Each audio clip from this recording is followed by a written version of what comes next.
بسم اللہ الرحمن الرحیم ارشد لودھی کم دیاں گلاں نال حاضر خدمت ہے۔ دوستو، آج میں آپ کو ایک ایسے نیک دل انسان کی کہانی سنانے جا رہا ہوں جس کا ظاہر کچھ اور تھا، باطن کچھ اور تھا۔ ہمارے بہت ہی پیارے دوست ضمیر احمد کیانی صاحب، جو 18 تاریخ کو اس دنیا فانی سے رخصت ہو گئے، چونکہ میرے عزیز تھے، میرے بیٹے کے سسر تھے، تو ہم ان کے ساتھ ان کے آبائی گاؤں ان کی تدفین کے لیے گئے۔ وہاں جا کے اندازہ ہوا کہ کیانی صاحب جو ظاہر نظر آتے تھے وہ نہیں تھے، اصل میں تو وہ کچھ اور ہی تھے۔ مطلب آج کے دور کے اگر کسی کو ولی اللہ کہا جائے تو یہ الفاظ ان کے لیے کم نہیں ہوں گے۔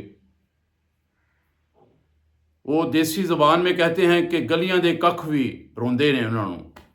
تو آپ یقین کریں کہ میں نے دیکھا کہ واقعی ایسے ہی منظر نظر آئے کہ ایسے ایسے لوگوں کو روتے دیکھا، بلکتے دیکھا، ان کے دکھ میں رنجیدہ دیکھا کہ میں خود حیران ہو گیا، پریشان ہو گیا کہ یار یہ بندہ کیا تھا؟ ایک شپ رستم تھا، اصل میں اس کی حقیقت کچھ اور تھی اور ظاہر میں کچھ اور تھی۔ جب لوگ کو پتہ لگا، لوگوں کو خبر ہوئی کہ ضمیر کیانی اس دنیا فانی سے چلے گئے، تو ایک گاؤں کے نہیں، آس پاس کے بے شمار گاؤں کے لوگ ذوق در ذوق ان کے گھر کی طرف روانہ ہوئے۔ اگلے دن جب ان کی تدفین تھی، 1 بجے کا ٹائم دیا گیا دوپہر کا کہ جنازہ 1 بجے ہوگا، تو اس سے پہلے اتنے سارے لوگ جمع ہو گئے کہ میں حیران تھا کہ لوگ اپنے کام کاج چھوڑ کے آ گئے اور ہر کوئی ان کی تعریف کر رہا ہے۔ کوئی کہہ رہا ہے جی میں عمرہ کرنے کے لیے گیا، کیانی صاحب وہاں ہوتے تھے، میری یہ خدمت کی، مجھے جائے نماز لے دیے، مجھے ٹوپیاں لے دی، مجھے تسبیحاں لے دی، میرا سارا خرچہ کر دیا۔ کوئی کچھ کہہ رہا ہے جی ہمارا مسئلہ بن گیا، ہماری بس جب جدہ سے نکلی تو ہم نے انہیں کہا کہ جی ہم نے احرام باندھنے ہیں، تو اس نے کہا جی ٹھیک ہے، مکتب پہ آ کے آپ کو احرام باندھ دیں گے، لیکن وہ اس کو کراس کر گیا، بس روکنے کی پوزیشن میں نہیں تھا۔ ہم نے اسے بار بار کہا لیکن وہ بس نہیں روک رہا تھا۔ پھر ہم نے کیانی صاحب کو فون کیا،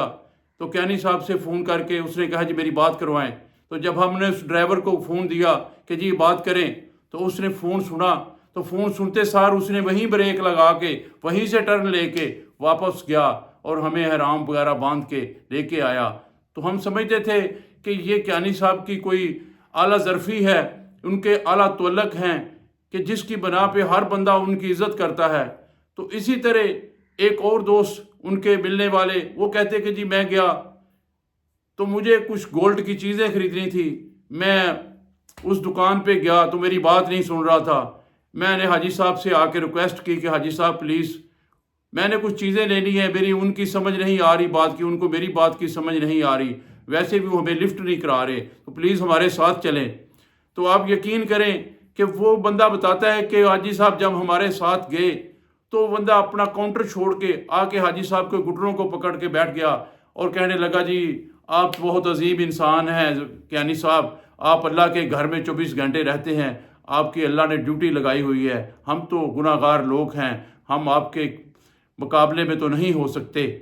تو یہ ساری خوبیاں، مطلب میں سمجھتا ہوں کہ وہ مقام جب بندہ فوت ہو جاتا ہے تو فرشتوں کی اللہ پاک ڈیوٹی لگا دیتا ہے کہ جاؤ اس کے امالہ مال اکٹھے کرو، تو وہ ان کی گواہیاں ہوتی ہیں۔ وہ لوگ جو ان کے جنازے پہ تدفین پہ آئے ہوتے ہیں، ان کے گھر افسوس کے لیے آئے ہوتے ہیں، ان کی ڈیوٹیاں لگ جاتی، ان کی جو گواہیاں ہوتی ہیں وہ ان کی اکٹھی کرتے ہیں اور وہ انسان کی بخشش کا باعث بنتی ہیں۔ تو اس کے بعد جو سب سے بڑا منظر پیش آیا وہ یہ تھا، جب ہم جنازہ اٹھا کے قبرستان میں لے کے گئے تو وہاں جا کے جو مولانا صاحب تھا جنہوں نے جنازہ پڑھانا تھا، ابھی 10-15 منٹ پڑے ہوئے تھے، انہیں کہا جی ٹائم پڑا ہوا ہے، میں آپ کو کچھ اسلامی باتیں بتا دوں۔ خیر وہ باتیں کرتے کرتے انہوں نے رخ کیانی صاحب کی طرف موڑا اور کہنے لگے کہ دوستو، آپ کو علم نہیں کہ آج جو ہمارے سامنے ایک میت پڑی ہوئی ہے یہ کون ہے؟ تو ہم سب نے یوں کان کھڑے کیے، چوکس ہو گئے کہ یہ کیا کہنے لگا ہے۔ تو اس نے کہا کہ یہ ایک ایسا نیک انسان ہے کہ رہتا تو لاہور تھا، اس کا دل جو ہے وہ گاؤں میں رہتا تھا، ڈیلی مجھے فون کر کے مشورہ دیتے تھے کہ گاؤں کے بچوں کا یہ مطلب طریقہ ہے، ان کو ایسے پڑھائیں، ان کو یہ بتائیں، اور جمعے کے دن باقاعدہ خطبہ دینے کے لیے میری رہنمائی فرماتے اور مجھے بتاتے کہ یہ خطبہ دیں، لوگوں کو یہ بات بتائیں اور لوگوں کو اس طرف لائیں کہ یہ جو لوگوں کے کام ہیں ان کی جو ہے ہیلپ ہو جائے۔ مطلب گاؤں کی بات کرتے ہیں تو گاؤں میں بہت ساری جو چیزوں کی کمی ہے، تو گاؤں کے ایک سب سے اہم جو اس علاقے میں پریشانی ہوتی ہے لوگوں کو، وہ پانی کی پریشانی ہے۔ تو گاؤں میں کوئی پانی کا انتظام نہیں تھا، کیونکہ جو وہ لوگ بور کرواتے ہیں ان کا پانی جو ہے وہ میٹھا نہیں آتا، وہ کھارا پانی آتا ہے، تو پینے کے پانی کی بہت پرابلم تھی لوگوں کو۔ تو اس کے لیے انہوں نے کیا کیا کہ باہر ڈیم سے ایک موٹا 3 انچی کا GII کا پائپ لگا کے گاؤں تک لے کے آئے، اور گاؤں میں ایک بہت بڑی ٹینکی مسجد کے بالکل سامنے جو ایک گورنمنٹ کی سپیس پڑی ہوئی تھی، جگہ پڑی ہوئی تھی، وہاں ایک بہت بڑی ٹینکی بنائی جس کا پانی پورا گاؤں پیتا ہے۔ وہ گاؤں کی ہائٹ پہ ٹینکی ہے، اس کی بنا پہ اس پہ اندر بہت ساری ٹوٹیاں لگائی گئیں، ان کے ساتھ لوگ پائپ لگا کے اپنے اپنے گھروں کو پانی لے کے جاتے ہیں۔ اور اس کے بعد انہوں نے بتایا کہ جی گاؤں میں ایک جو بہت مطلب عجیب مجھے لگا وہ یہ تھا کہ جب ہم گئے تو اس سے پہلے گھر کے اندر ٹینٹ اور یہ کناتیں وغیرہ جو ہوتی ہیں، دریاں وغیرہ جو ہوتی ہیں، وہ بچھی ہوئی تھی، اور مہمانوں کے جب فوتگی کے بعد جب کھانے کی باری آتی ہے تو تمام برتن اور یہ انتظامات جو ہیں سارے وہ کمپلیٹ تھے۔ وہ ایک کمیٹی بنائی ہوئی ہے، اور اس کمیٹی کا بانی ضمیر احمد کیانی تھا،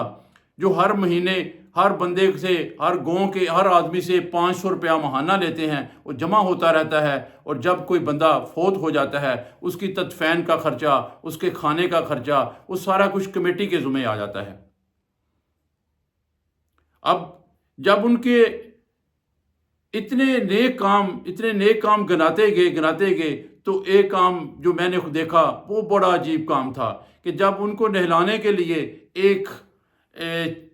جسے چارپائی کہہ سکتے ہیں آپ، لیکن میں چارپائی نہیں کہوں گا، وہ ایک بڑی خوبصورت قسم کی ایک ٹیبل قسم کے بنائی ہوئی تھی، ایلومینیم کی ٹیبل تھی، لمبی تھی 3 فٹ چوڑی تھی، تقریباً 7 فٹ لمبی تھی،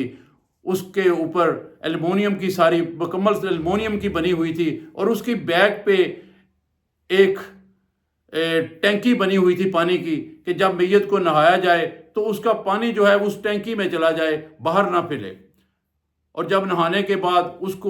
ٹینکی کو اس کا پانی نکال کے باہر کسی صاف جگہ پہ پھینک دیتے تھے۔ یہ بھی ایک بڑی خوبصورت چیز تھی، ورنہ ہمارے ہاں تو یہی ہوتا ہے کہ میت کو نہایا اور پانی سیدھا گٹر میں چلا گیا، وہاں ایسا نہیں تھا۔ یہ بہت خوبصورت چیز تھی، اور یہ بھی انہوں نے بتایا کہ یہ بھی کیانی صاحب نے راولپنڈی اسلام آباد سے بنوا کے رکھی ہوئی ہے، تو یہ سارے گاؤں کے کام آتی ہے۔ اور دوستو، ایک چیز جو سب کو حیران کر دینے والی تھی وہ یہ تھی کہ جب کیانی صاحب کی قبر کھودی گئی تو چونکہ گاؤں جو ہے وہ پہاڑی علاقہ ہے، پتھریلی جگہ ہے، تو گاؤں کا ایک دکاندار جو اس کے باپ دادا بھی وہی دکانداری کرتے تھے، جو گاؤں میں پرچون کی دکان ہوتی ہے، تو وہ بتاتا ہے کہ جی میں نے ساری زندگی یہاں گزار دی، اب میں 70-75 سال کا ہوں، تو میں نے زندگی میں پہلی دفعہ دیکھا ہے کہ کسی قبر میں پتھر نہ نکلیں، صاف ستھری نفیس قسم کی بلبلی مٹی نکلے۔ تو یہ کیانی صاحب کی مطلب قبر ہے کہ جو زندگی میں ہم نے پہلی دفعہ دیکھی ہے کہ اس قبر کو کھودتے ہوئے اس میں سے کوئی پتھر نہیں نکلا، بالکل صاف ستھری جو مٹی ہے وہ نکلی ہے، بالکل نرم اور بلبلی سی مٹی اس کے اندر سے نکلی، اور ہم نے خود بھی دیکھا کہ بہت خوبصورت، بہت نفیس قسم کی قبر نکلی۔